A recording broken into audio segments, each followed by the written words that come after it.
I will be joined shortly by Todd, who is also on the community team. But before we do that, a couple of housekeeping items I want to take care of. I wish I could have this as an interactive webinar where I can unmute the lines and we could ask questions. But with so many of us on today, that's just not possible. So instead, please use the Q&A field in the WebEx, and Todd and I will be watching out, and we will do our very best to answer those questions at the end of today's call. If for some reason we do run out of time, because I do want to be respectful of everybody's time, then we will get back to you with your answer. Also, please stay till the end. We'll do this as efficiently as possible, no pun intended, but please do definitely stay to the end, because we are going to offer you two things: a place where you can get some really good resources, as well as information on next month's webinar, so you'll get a bit of a preview on that. So with that, let's get started. So let's be honest. Today, all we want to do is do more in less time, but also still provide the best service we can. We do that here as your vendor, and we know that that's what you want to do for your customers as well. To some, that just sounds impossible. To do more in less time just sounds impossible. But with the right tools and with the right standard operating procedures in place, this is actually possible. So during that initial engagement with a customer, explain the point of the new relationship is to be proactive and to have the ability to remotely solve any issues. This is just as important with a break-fix customer that you are merging or moving over to a managed services contract as it is with a brand new customer who doesn't know you at all. This will eliminate them having to call you when an issue arises, because you will more than likely be on it. You would have had an alert. You would have already been repairing the issue before they even had a chance to notice it. But also, they won't have to wait for you and your truck to show up to solve the issue. Now you will have the ability to do it remotely. So you really want to hone down that message, especially in the beginning. We all want things done immediately these days. So when you do tell them that this is something that you can offer them, they are sure to be excited. You want to communicate early and often. So again, if anybody can have that conversation in the beginning and set up an opportunity for those types of lines of communication so they know how you like to communicate. You want to do that early and also regularly. When you are interacting with your customers, you build trust and create an enjoyable experience. This is especially true in the managed services space, where you do a lot of your proactive work. Your customers will appreciate hearing from you. Also, be mindful of how you communicate with your customers. Do you send newsletters? Do you call them from time to time? Do you update your website or social media accounts? Focusing on how do you respond to their demands and apply their feedback is important. Make your staff trained. Make sure they're definitely trained. Maybe your staff is mostly technical.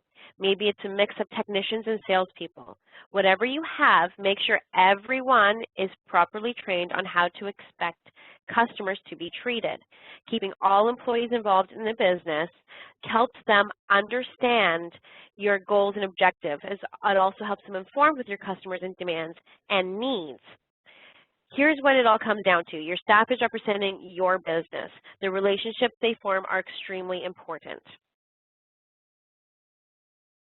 Key performance indicators. This metric can be used to determine how many times you reach out to your customers or how often you receive complaints even. These KPIs may change over time, but having a good way to measure will keep everyone in check. If you're just saying, let's go out there and do a great job, everybody won't know what the goals are.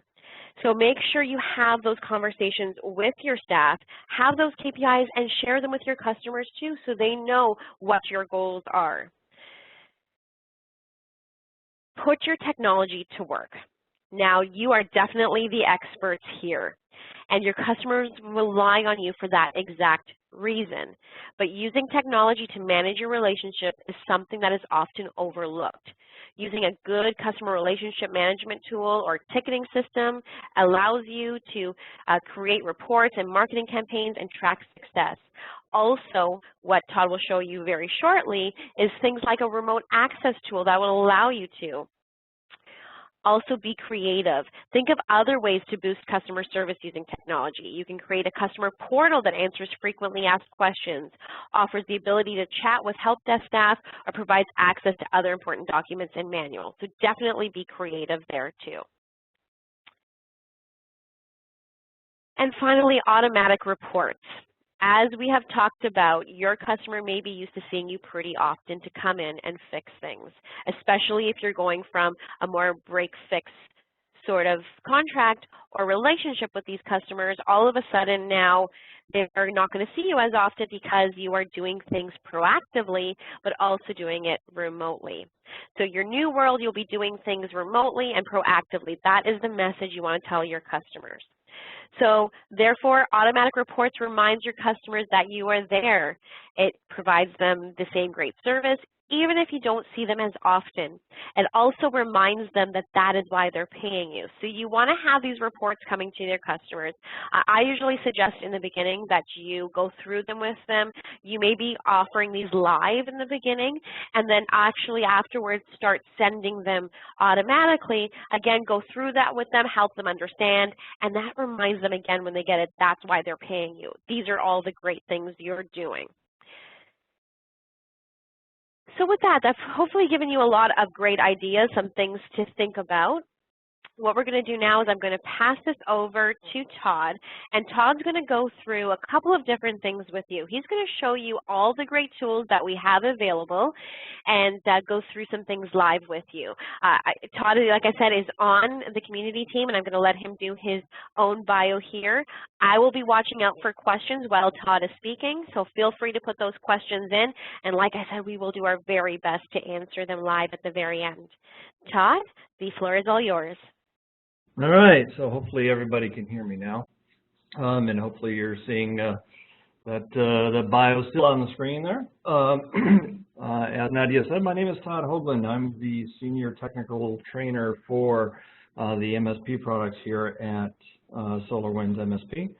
I've been with the company, such as the company is, for 8 years, but I like to say more importantly, I've been in this industry for about 25 years. So yeah, starting to get some gray in that beard there. So yes, I've been doing training, consulting, and the system administrator, network administrator, MIS, however the case may be, for that long. So what I want to do today, the last webinar that Nadia and I gave, people said they wanted to see a little more technical. So I'm going to go pretty deep in depth today about the remote access options and features that we have, particularly in the MSP RMM. If you are using the N-Central platform, we have a curriculum getting built for that.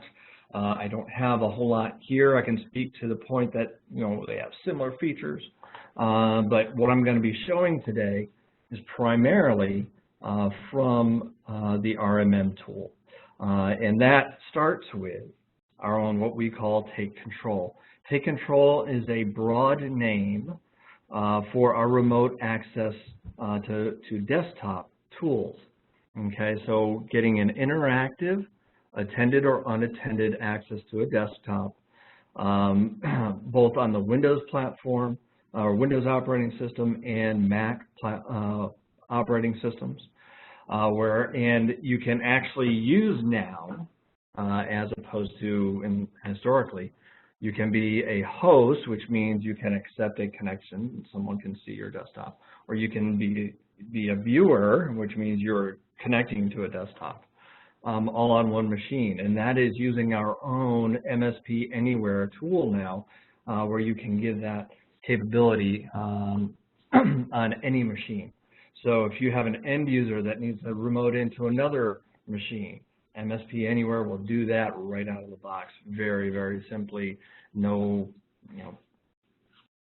no custom configuration or anything required. So as I've alluded, there are two components for this. I mean, you have to be a host in order to allow people to get onto the machine. Basically, we're extending the RMM agent aspect to the remote access. So you deploy an agent that allows you to be a host. and that is deployed through the dashboard. I'll show that here shortly. And then, of course, you have a Take Control viewer that is deployed to the support personnel of your company so that you can take control of the hosts that are in your dashboard. So there are two different ways that you can do this, and because MSP Anywhere actually will automatically determine whether or not you have it installed already, whether you have the viewer installed. If you don't, it will prompt you for that and go ahead and get you set up. With the TeamViewer based engine that we have, you have to download it from the remote access menu. So where do we find all this? As with most everything else, everything starts at the settings menu in RMM. And for those of you who have been around for a while, you'll notice that Take Control has extended itself a little bit. So now you have Take Control with the settings and a policy submenu, as opposed to just the settings selection that we used to have. With the settings selection, this is where I enable and disable. This is where we have the one view to rule them all. As with all of our other features, you go in and you enable or disable at the level that you require. If you need to change access security settings or performance settings per client, you can do that, or per site, or even all the way down to the device level, and we'll talk a little bit more about that. But that's where you're going to select where you want this turned on. And also in there, this is where you're going to choose what engine you'd like to use, whether it be a TeamViewer, which we've had around forever, or the MSP Anywhere, which has, and each one of those has their own icon, as you can see, so that you can easily tell them apart when you look at the settings view. So before I go into the settings and the policies, though, what will this look like? So once you've got it enabled in your dashboard, you'll see at the top of the north pane, right underneath, you can see on the right-hand side, underneath the Servers Workstation tab, you'll see a Take Control button. If you don't deploy Take Control, you won't see the button at all, okay? But the button that you see will be dependent upon the configuration, the engine that you select. So you'll see a Take Control button, whether you've deployed TeamViewer or whether you've deployed MSP Anywhere. But you can also integrate a pre-existing license of TeamViewer. So if you've got an existing license, either your customer or you yourself have deployed out TeamViewer to this location, you'll see a TeamViewer icon there. All right, and you can use our own Take Control viewer downloaded from the remote access menu to access those pre-existing TeamViewer licenses if they're out there. As you know, but if you're familiar with TeamViewer at all, you need to make sure that your viewer is at least the same version, if not above the version of TeamViewer that you have deployed out to the customer. Our current Take Control viewer is actually based on TeamViewer 12. Okay, our hosts right now are still based on TeamViewer 11. Just so you know, we are still going through testing of the TeamViewer 12 host before we deploy it. Okay, now if you've got a pre-existing TeamViewer license out there and you deploy out MSP Anywhere as Take Control, and guess what? You have both forms of access. I'd love to show that to you, but actually I'm presenting from the machine that has this set up, so I can't show you that. You can connect with both. You can connect with TeamViewer and with Take Control, depending on what your need may be at any given time. But you have that capability to have TeamViewer integrated with the dashboard and still have Take Control deployed to the machine as well. So you got redundancy built right in to help you get access to that machine regardless of path. So I talked about Take Control settings. Here is the one view to rule them all, as I like to say, because I'm just a Tolkien fan.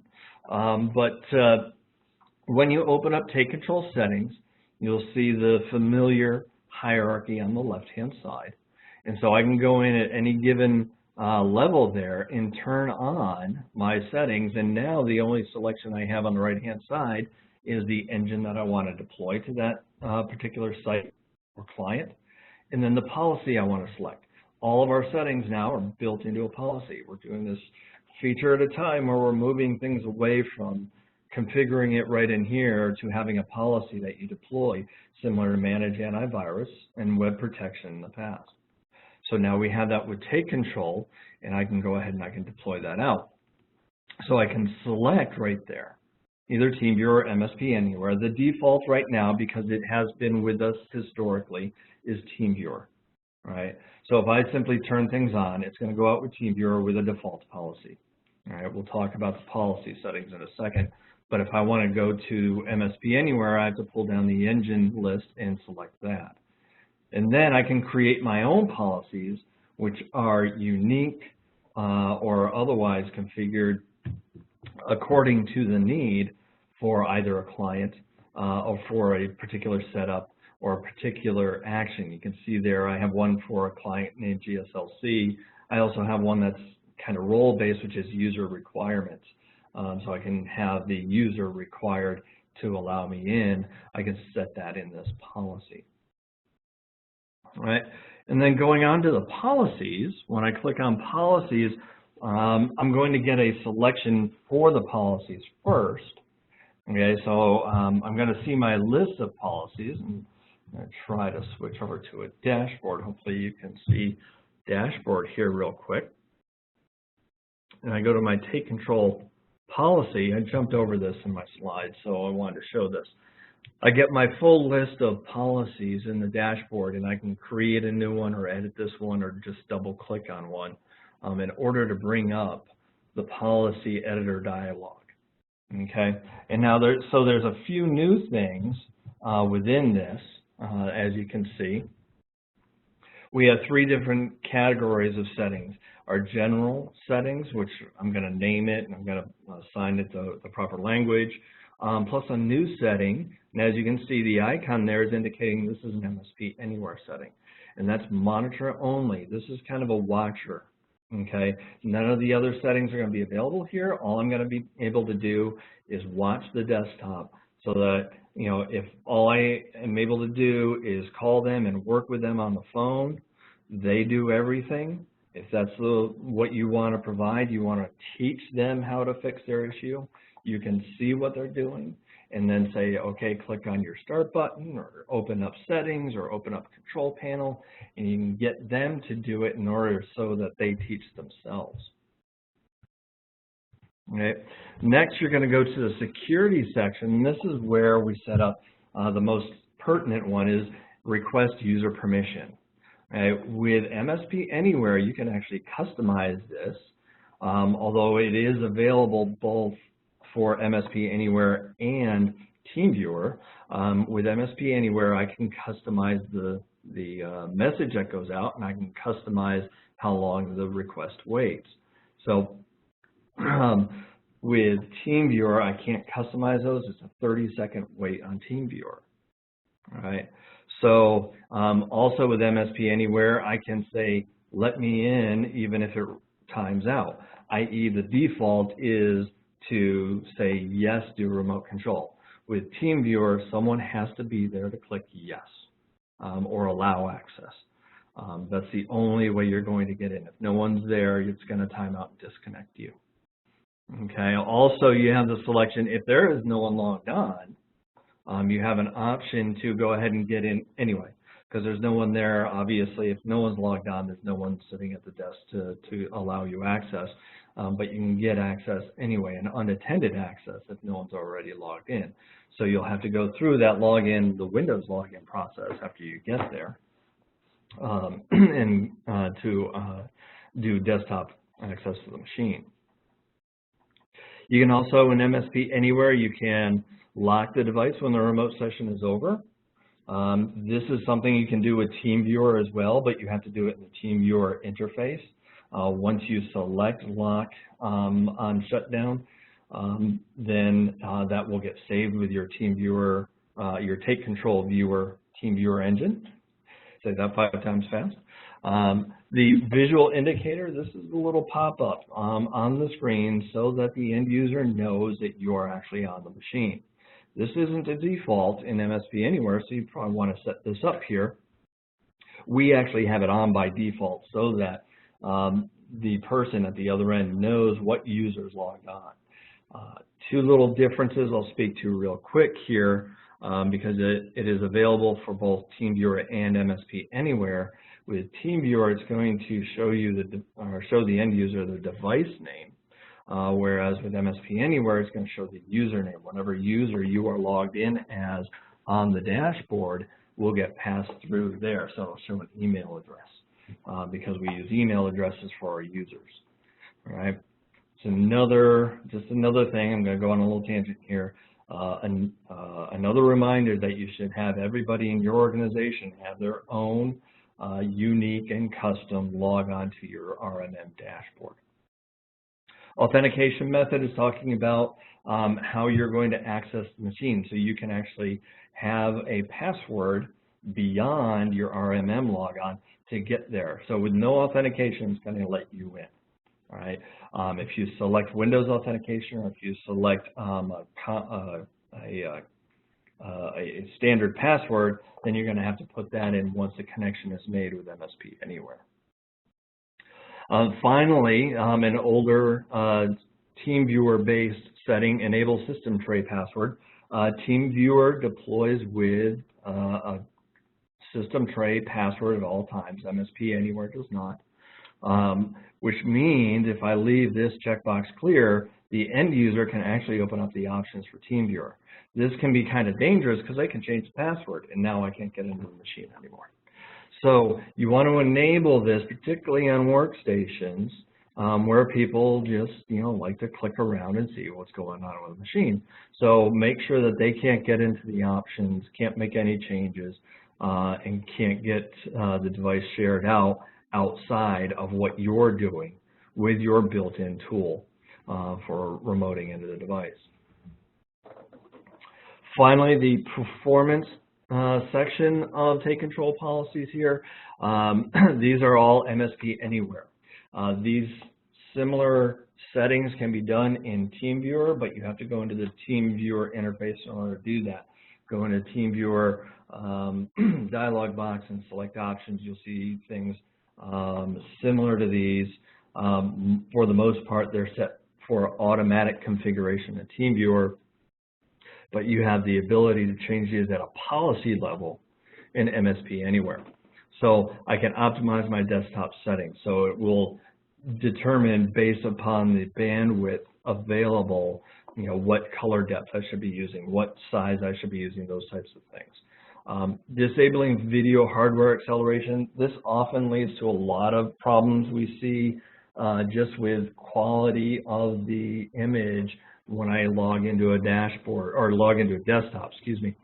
So I probably want to turn off their video hardware acceleration so that you can have MSP Anywhere take control, as it were, of that setting in order to make it a much smoother view and session.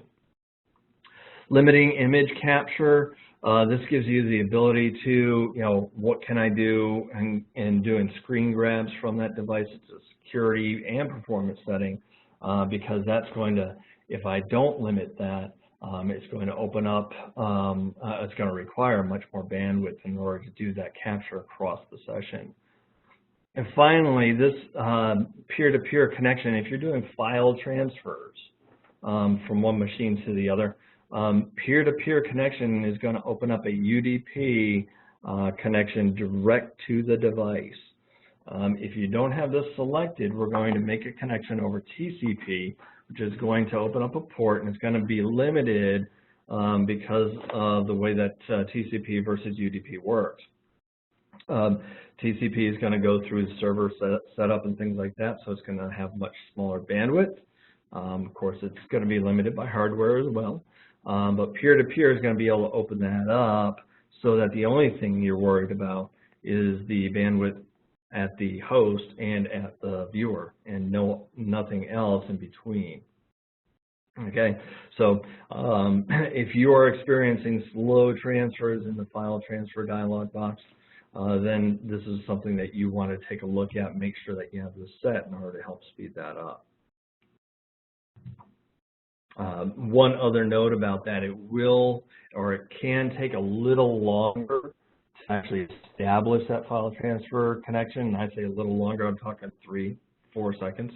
I know that's terrible having to wait that long, but it is a possibility. So what will these things look like? I want to show you, I talk about the tray password for TeamViewer. You can see if I right-click on my icon in the system tray, I get a menu there. If I select options with the system tray password selected, I'm going to be prompted in order to get in there, and that's what you see there on the right. Also, if I select user, the user requirement, user confirmation requirement, this is what the TeamViewer is going to look like, and you can see this number here, deny 26, it's doing a countdown from 30, and will automatically disconnect you if the person does not select show screen or allow sharing or whatever. Depending on the version, I think the button changes its verbiage a little bit. The MSP Anywhere, as you can see, the custom message that we can put on there, that's going to be what pops up here. Your support person at the Hoaglands is the one I created for my dashboard. This is what's going to pop up there, and they don't see the timer on their desktop, but you've set the timer in the policy. All right, so if they aren't there to click yes or no, then it's going to work off of the policy as to whether or not you get connected or not. So these are the things that you're going to see in there. Nadia talked about reporting. We do have a full-fledged report on everything that happens, whether it be done with MSP Anywhere or whether it be done with TeamViewer. We audit everything that's there. Okay, so you get a full audit of who initiated the session. Again, going back to making sure that you have users defined for everybody that logs into your dashboard so that you can know who actually made that connection. You can see when it was requested. Now, I say you see request versus start, they are actually different. The request is going to be a command that's sent to the dashboard. The session start is going to be when the connection is actually made by MSP Anywhere or TeamViewer, or when the end user has accepted the connection. So you can see here in this kind of the second device list here, you can see a session requested, but no session start or session end available information because the session never actually started. I requested a connection, but either the person at the other end didn't accept it or somehow I canceled it. Okay? With each one of these technologies, it's going to be kind of a file download or a protocol call. That's going to be the session request, and that gets recorded. But I still have a chance, particularly with TeamViewer, to cancel the session even before it starts. So it could be a variety of reasons why you see no available information for the session start or session end. You'll also see the duration. How long was that person actually connected to the desktop and watching that?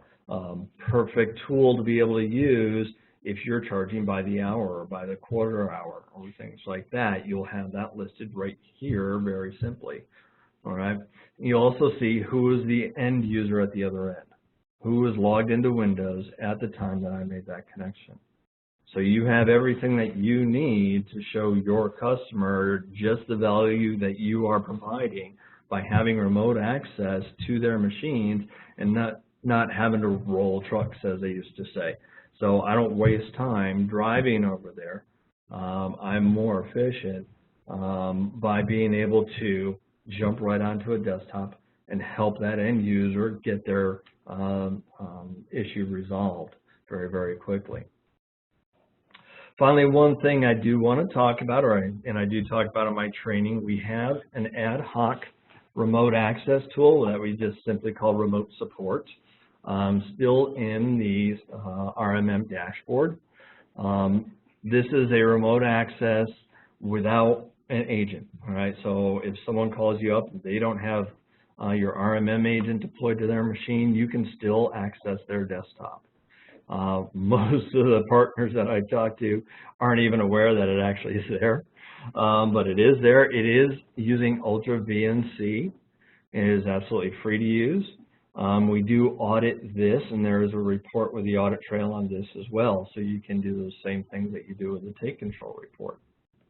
So you'll find it on the take control, the remote access menu underneath the take control settings, where you can download the viewer as a one-time download. Every time you run the viewer, it will prompt you for your dashboard username and password. Did I mention that it's important to have each user have their own logon credentials to your dashboard?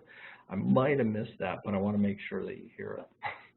The remote support agents selections, you can actually send a link out via email to the end user, or you can actually send the zip as an attachment. Highly recommend you only send the link. Most mail protection tools will actually block a zip file that has an executable inside it, in which this one does. So allow them to click on it and download it. It is safe. We are hoping, before anyone asks, and I hope I've said it before anyone asks, we are looking at getting the MSP Anywhere viewer and host to replace Ultra VNC, because Ultra VNC is truly designed for older operating systems, and as such is somewhat limited in its support of the newer version 8, version 10 of Windows. And so you may see some degradation of performance, is a nice way to put it, for that tool. So now, remoting into a desktop isn't the only thing you're going to want to do. Sometimes you can very easily fix an issue with a description over the phone. I can't print. So I could log on with Take Control to a desktop and go in and free things up from there, but what about being able to do it from the background? What about doing it without interrupting the end user? With RMM, we have a remote background management feature built right into the agent. As a matter of fact, on every dashboard it is already enabled with a limited aspect of it. There are 3 components to it, and by default 2 of them are turned on every single client in your dashboard automatically. And that's your remote process control and remote services control, as you can see at the bottom there. What those are is basically your task manager, a version of your task manager, and a version of your services control, MMC, on the local machine itself. So I'd be able to go in and make those changes to it by simply turning them on, again, finding it off the remote or off the settings menu. And these, right in the settings view, you'll see the policies, if you would, right in there on the right-hand side, so I can turn those things on automatically. As such, I typically recommend a little different setup than I would for remote access like Take Control or MSP Anywhere. And that is, you want to turn this on at the top level, very top level for servers, very top level for workstations. That way you have it deployed out consistently across all your clients. It is rare that a tool such as this, that the end user will never see, is something that's going to be something that you'll sell as part of a package. You may still do that, and as such you can go in, you can disable it for a new client if that's the case. But typically, background services such as this are going to be baked into your service that you're providing for them. And you can still even do that even without remote desktop with Take Control. And so you'd be able to fix an issue very quickly by, say, killing a process or adding new monitoring for a process or adding a service check, things such as that, right here within the background management tool that we have built in. Okay? Because we don't want to have the settings all willy-nilly, as they would say, on the client-to-client. So a couple of details about this that you saw there on the settings. Require a password. If I enable require password, this is a dashboard setting. So when I click on the remote background button here, I'm going to have to confirm my session start with the password of the user I'm logged in as. Did I happen to stress how important it is that each user has their own login? I'm not sure I said that. So I'll have this here. That way, if a machine is left open, somebody doesn't come in and say, "Ooh, what can I do with this button?" and click on this and just go in and get a command line, which can be rather dangerous to have open without any security protecting it. Because from here, I can write any DOS command. Remember, I've been here for 25 years. Any DOS command can be written here and be able to affect the endpoint itself. All right. So one limitation on the command line, it does not support shell programs. So I can't do such as a PowerShell command here and then get the PowerShell prompt. I can run something like PowerShell by putting all of the command parameters in at one command line and be able to send it through all as one command. But I can't open a secondary shell from here. We are still in a web browser interface, to be honest. So things like PowerShell are going to be coming to this feature the next time we do some upgrades to the remote background management. Process control, as I mentioned before, this is your task manager. So you can see, the image or the program that's running with its full description, columns from left to right. If I right-click on one of those, I can get process details, and I can see the memory and CPU usage in a real-time fashion. It will update automatically there. I can get more description of how it exists on that particular device. I also can kill those. If I switch over here and go ahead and open a session on this device. Went over to another screen. So, oops, that machine has gone to sleep on me. So I can't do it on that one. So let me jump over to a machine I know is awake. All my servers are awake. Opens up on another screen again. So there's my command line. I can get my remote process control list. It takes a minute to list everything that's running, but I can right-click on these and kill that process, get those process details, add a check to the device or to my dashboard right from here so that I can monitor this process to see if it's running when it should be or when it's running when it shouldn't be. And then, of course, I can go on, I can do a search for more information from the smartest people on the earth, which, of course, is Google, Bing, and Yahoo search engines. So also with our services control, I can see something very similar to that, where I get a list of services that are running or have been configured on the device. So I can see what's running, which ones are set for automatic, and I can make changes to those. Again, right-clicking on those, I can get full details. I can change the startup type and start it or stop the service as I need to, right here through the dashboard. I cannot, the one limitation here is I cannot set restart within Windows because that's a kernel process for this. But I can add a Windows service check to the dashboard, and the Windows service check can therefore be configured to automatically restart it if it stops. So I can't go into the Windows redundancy or the Windows recovery option, excuse me, but I can add that in where the advanced monitoring agent can do that for me. So I can have that redundancy done from the AMA, having it done for me there. I can also excuse me. I can also get this. Sorry, I got something in my throat there. I can also get the service restarted or resume it if it has been paused and things such as that.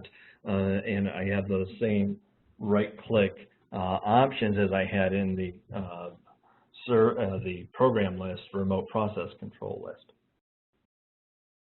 Okay, so that goes in there. And again, we are going to be adding things probably later on this year, where we'll add things such as PowerShell prompt. So you have both a standard command prompt and a PowerShell prompt for those guys that prefer PowerShell. And other considerations, of course, there are other things that we'd like to be able to do in the background, which actually are already in our End Central platform. And so we'll be pulling in that technology to be able to do remote registry or remote event logs or a remote file manager type of program in our software as service platform in the cloud. Okay, so that talks about most everything that we have here. And so what do you know? We're going to talk about next month a little bit. Next month, we have a very special guest.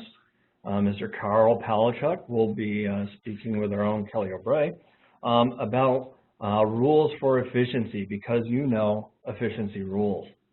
So let me go ahead and I can probably get that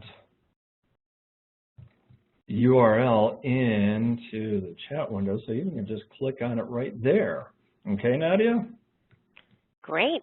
Thank you so much, Todd. And it looks like we've left a little bit of time for questions here. So just to start off with, I've seen a lot of questions regarding recording of this webinar. And yes, we are definitely recording it. Good news as well is Todd and I will be recording a podcast as well with a similar title. And we'll be working on a blog that will all be available to you. So stay tuned for that. Also, we will make sure that the slides are available in the portal too. That's another question I saw come through. Todd, we had a couple of questions here that I wanted to run by you. The first one is from Barry. Are there any plans to add registry editing and also adding the session to any report for verification of billing, like the take control report? Yes, there is. As a matter of fact, I jumped back into here, or go back a little bit. We are looking at adding multiple tabs into here. And yeah, you hit the nail on the head. Remote registry is probably number 2 behind PowerShell for the number of requests we've gotten, and so therefore we'll probably be put in the pipeline in that order. And also, just to expand on that, the standard Windows event log system application security will probably be added into this as well. File and folder management might be a little larger of a task. And may not show up in this browser window, but will show up in the interface shortly as well. Great. Next question. On the general settings, should TeamViewer integrated be checked? Only if you know that you have TeamViewer in the wild, as it were. So if you've got an actual licensed version of TeamViewer at a customer, and I would highly recommend going ahead and integrating to that. 2 things will happen. If you deploy out the TeamViewer engine take control, it won't actually deploy out because it finds TeamViewer already there. We do protect you from that so we don't overwrite that license. But if we have TeamViewer already there and the TeamViewer setting is selected, we'll automatically do that integration, and we won't deploy out the take control automatically right there for you. If you want, as I mentioned before, if you deploy out MSP Anywhere, we can have MSP Anywhere and TeamViewer running on the same machine. You'll have access to both avenues of access to that particular desktop. Great. And final question here looks like, do you have a published list of best practices for setup of the dashboard, aside from what the default is? Just personal, I hate the word best practice. And Nadia, I think you did that on purpose, didn't you? A little bit. So, I typically use the term best recommendation. And yes, I try to go over best recommendations in our academy classrooms, where I can go a little bit more in depth because I have a captive audience. And so, is it published? Not yet, but I think we have a blog to write too, don't we, Nadia? We sure do. Guess what I think I'm going to put in it. So, Alexandra, look out for that, as well as get in touch with your sales rep and have them actually set up a call with you and an engineer. We can go through some of that as well. So if you don't know who your sales rep is, I'm about to show you my email address in a moment, and then you can send me an email. I'll make sure you get the right person. So with that, we don't want the conversation to stop here. A couple of things, like I said, if you don't know who your sales rep is or we've not answered one of your questions here, please definitely do email us and we will get you those details. And finally, I did promise if you stay till the end, we would get you something. We talked about how the next webinar is with Mr. Carl Polachuk, who is a dear friend of mine and an industry expert. What he's done for us is written a couple of specific ebooks around standard operating procedures and managing technicians. And as I said in the beginning of the webinar today, we can do more in less time if we have the right standard operating systems. He talks all about those. If you would like a copy of those ebooks, please send me an email.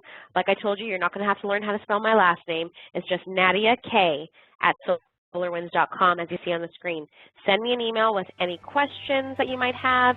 If you'd like to find out who your sales rep is, if you don't know who it is already, or if you'd like a copy of those, or if you have anything you'd like to discuss, any feedback from today's webinar, I always appreciate that. So please do send me an email with any of those things. And with that, I want to thank Todd for an excellent webinar today, and I want to thank all of you for joining us. Please don't stop the conversations here. I look forward to hearing from you soon. Thanks very much.